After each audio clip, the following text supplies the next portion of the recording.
พระคุณที่มีไว้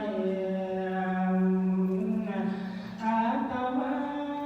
ตาบ่มีหยังให้เอาแต่บุญให้แม่น้อแม่น้อน้อพ่อน้อ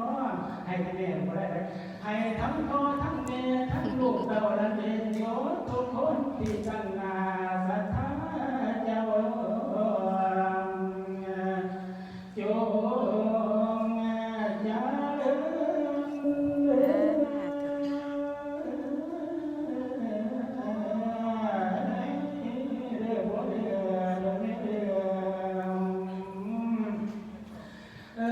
คนว่าฟังเงินทองไว้ไม่ทั้งสะได้ทั้งศาสนาฟังเอาไว้มีการกินการทานรวมผลภาไว้เป็นปัจจัยภายหน้าศรัทธาเฮาได้สูงส่งเด้อแม่เด้ออานิสงส์ส่วนนี้ที่นำโยสงแม่เด้อสงพ่อเด้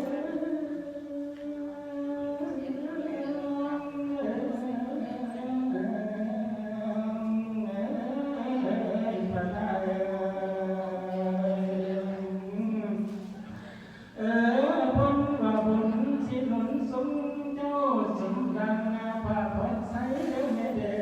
อใจเจ้าปรารถนาสิ่งใดให้เกิดมีแนวหน้าทรัพย์สมบัติเงินคำแก้วอะไรมาคือว่าเด้อแม่เด้อท่านได้หาให้เจ้าได้พบพอนั่นเงินลางป้อนเขาถมเจ้าเถิดน้องสาธุเด้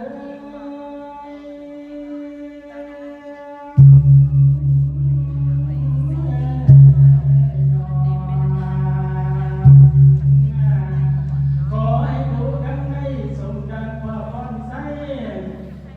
ให้เจ้าสุขสมหวังโกสุขผลเด้อเจ้าอายุพันให้เจ้ายืนยาววันพันปีจะดูแลเด้อแม่เด้อพ่อเด้อด้วยศรัทธาอันแก่กล้าเทวดาเจ้าให้รักษานั่นพ่อเด้อศรัทธาโยมเด้